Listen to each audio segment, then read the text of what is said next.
دكتور سكوير هلو ذا، يعطيكم العافيه على المتابعات. الى الان متابعات شوي ركيكه شوي تعبانه، بالذات في سلسله الفيتامينات. محتاج دائما دعمكم وتعملوا لي مور سبورت. لا تنسونا دائما من اللايك والشير، سبسكرايب، كومنت بالسلب او بالايجاب، اقتراحاتكم وارائكم وحطها في بالي. وبالذات احد الاشخاص يعطيه العافيه اقترح عليه نعمل حلقه خاصه عن فيتامين ب 17 او بي 17. طبعا من الفيتامينات اللي كثر عنها اشاعات وكلام كثير، وصدقني استاذ الفاضل حاعمل لك حلقه خاصه حنتكلم فيها عن ب 17. مع ان الامانه فيتامين مش مشهور في الاوساط الطبيه، لكن راح نتكلم عليها وحاعصر نفسي وان شاء الله اجيب لكم معلومات حلوه في الحلقه هذه. حلقه اليوم حنتكلم فيها عن فيتامين B1 و B6، اما B17 فخلوها ان شاء الله في الحلقات الجايه. ونبدا نقول ليتس جو.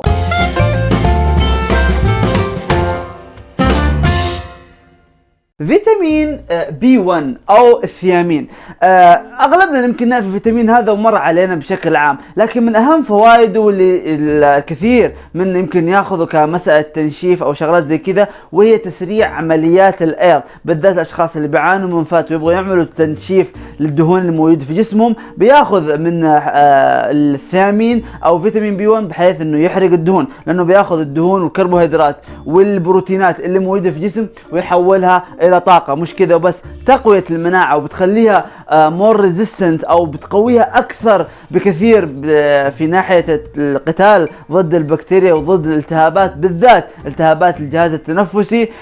تقويه الدماغ بشكل عام، وتقويه الاعصاب الطرفيه بشكل خاص، ووقايه الجسم من دخول في حاجات يسمونها الجلطات الدماغيه. تحسين وتقويه الجهاز العصبي بشكل عام، بالذات انه فيتامين B1 بينعطى الاشخاص اللي معاهم الام في الاعصاب، بالذات العصب السابع والعصب العاشر والاعصاب الطرفيه اللي في اليدين وفي القدمين. وبرضه بيفيد الاشخاص اللي معاهم مشاكل في القلب، ويقيهم من بعض المشاكل زي ضعف ضخ الدم وتصلب الشرايين، بالذات الاشخاص اللي معاهم سكر.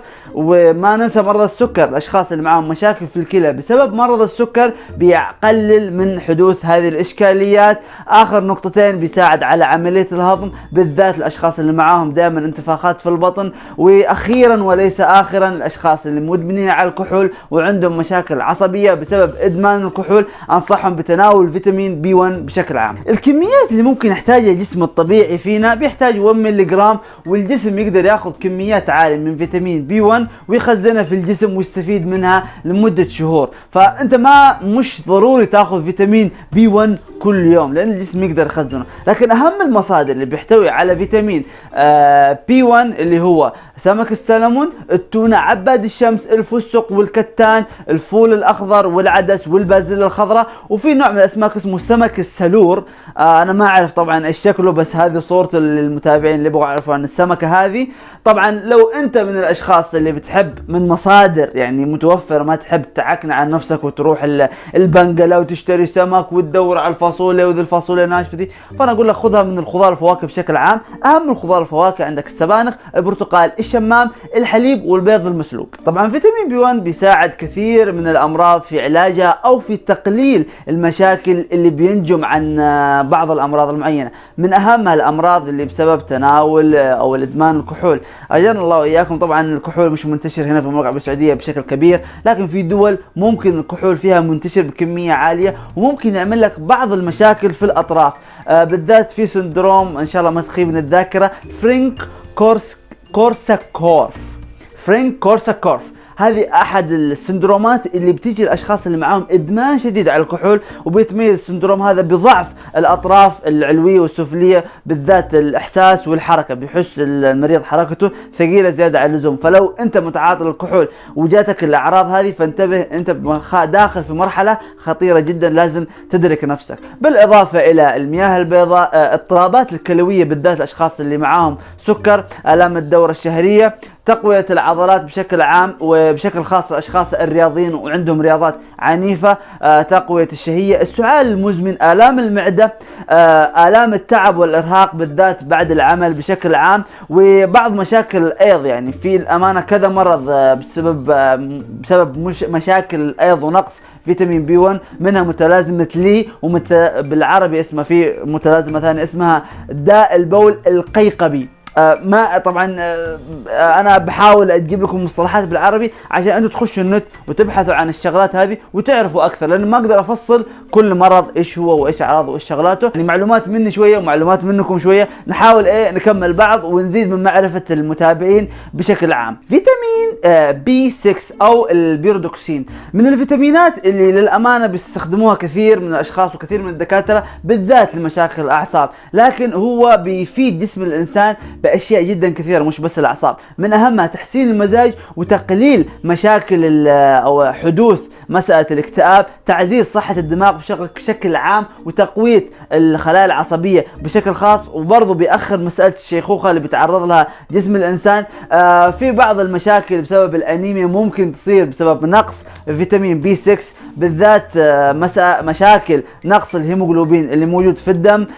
في متلازمة بتيجي عند المرأة الحامل أو المرأة اللي بتخش من مرحلة البلوغ، من أنها تكون طفلة أو تكون بنت وتصير تكون مرأة ويجي لها الدورة الشهرية وزي كذا. بعض الأحيان بتخش بحالة غريبة لما تبدأ تجيها الدورة الشهرية، حالة من الاكتئاب ومن الآلام المصاحبة لجسم الإنسان. فيتامين بي 6 ممكن يساعد في تخطي المسألة هذه، تخفيف أعراض الغثيان بشكل عام وأعراض الغثيان عند المرأة الحامل بشكل خاص، الوقاية من السرطانات، الوقاية من مشاكل القلب والأوعية الدموية بالذات، تصلب الشرايين، الأمراض المتعلقة بالعمر بالذات، المشاكل اللي بتجي في العين اللي بسببها تقدم العمر أو الديمينشيا اللي بتصيب العين في مرحلة من المراحل العمرية. آخر شيء أو الأشخاص اللي معاهم مشاكل في المفاصل أو بشكل خاص التهاب المفاصل الروماتيزمي، بيحاول يخفف، هو ما بيعالج، بيخفف من الأعراض هذه نوعا ما. طبعا المصادر يعني بشكل عام يمكن لاحظتوا عليها في الحلقات، مصادر فيتامين ب أغلبها نفس المصادر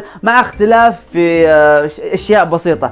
فيتامين بي 6 برضه بيجي من الحليب وسمك السلمون، التونة، كبد الدجاج ولحم البقر، واخيرا البيض المسلوق. لو تبغى تاخذ من البقوليات عندك البازلاء الخضراء، الحمص.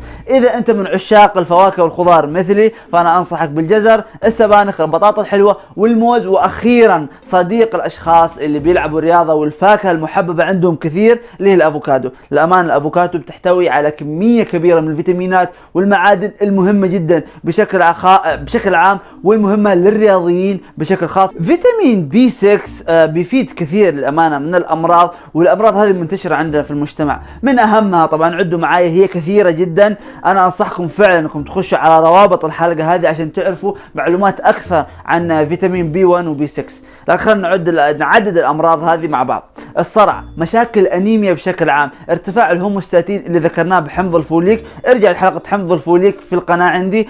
ضعف النظر بالذات الاشخاص اللي معاهم او كبار بالسن وعندهم شيخوخه في العين، تصلب الشرايين، حصوات الكبد، غثيان الصباح، الزهايمر، التوحد، المياه البيضاء، هشاشه العظام، الربو لانه بيخفف من الاعراض او بيخفف من ازمه الربو اللي انت بتخش فيها او بتخش فيها، الاكتئاب، مشاكل القلب، تسمم بالحمل، البريكلامسيا. ممكن المرأة الحوامل واخصائيات النساء والولاده بيعرفوا عن الموضوع ده. الجلطات بشكل عام وبشكل خاص الجلطات اللي بتصيب القلب والدماغ. الامانه كذا المفروض خلصنا سلسله الفيتامينات عن فيتامين بي، لكن الامانه احد المتابعين زي ما ذكرت في بدايه الحلقه طلب مني اعمل حلقه خاصه عن فيتامين بي 17، وللامانه كنت ابغى اعمل حلقه خاصه عن الفيتامين ده من زمان، لكن ايش المشكله؟ مصادر المعلومات الى الان شحيحه، ما قدرت اوصل للابحاث والدراسات اللي لو حطيت يدي عليها ونقلت لك اياها اكون ابريت ذمتي العلميه. متابعين الاعزاء، انا اوعدكم ان شاء الله انزل حلقه عن فيتامين ب 17 وتكون المعلومات فيها يعني مؤكده بنسبه 70%. وزي ما عودتكم دائما اي حلقه انا اعملها بنزل لكم يعني المعلومات او الابحاث كلها في الوصف تحت عشان تطلعوا عليها وتاكدوا من معلوماتي. حاولوا لا تاخذوا مني المعلومه جاهزه، اطلعوا خشوا تاكدوا من ورايا، تاكدوا من المعلومات وتخشوا اللي تاخذوها بشكل عام. حاولوا لا تنطلع عليكم الاكاذيب والاقاويل بالمعلومات، بالذات المعلومات الطبيه بشكل خاص، بما اني طبيب ويعني ومهتم بالشغله هذه. ان شاء الله حلقه فيتامين ب 17 حاعملها لكم، بس مش الاسبوع الجاي، الاسبوع اللي بعده. بعض الاشخاص بيزعلوا، لكن معليش انا ابغى اتحرى الدقه واجيب لكم معلومات قويه ودقيقه عن فيتامين ب 17، لانه فيتامين جديد وفيتامين الى الان ما عليه ذيك الدراسات القويه والمنتشره في مواقع الابحاث الطبيه اللي انا قاعد ابحث عنها، فيبغى لي شويه وقت يعني، فصبركم عليه شويه. طبعا بعدها حنتناقش هو باقي لنا فيتامين د وفيتامين دي وفيتامين سي، هذه حنأجلها شويه لبعدين، ممكن بدايه 2020 ان شاء الله. يطول يعني ربنا يطول باعمارنا واعماركم ويمدنا اعوام عديده ونكون بصحه وعافيه، انا وجميع المتابعين وجميع المسلمين بشكل عام. ختاما في الحلقة هذه لا تنسوني دائما وابدا من اللايك، الشير، شيروا الحلقة هذه، انشروها، حاولوا زي ما اقول دائما وابدا تكافحوا الاكاذيب اللي منتشرة في النت، اشتركوا في القناة، اعملوا لي او اكتبوا لي تعليق بالسلب او بالايجاب، اذا في اي اقتراحات، اذا في اي اراء، اذا في اي استفسارات في الكومنتات في اليوتيوب انا راح اجاوب عليها بشكل شبه مباشر مش بشكل مباشر. دائما وابدا ادعي لكم واقول لكم اشوفكم على خير، دمتم بصحة، سلام عليكم.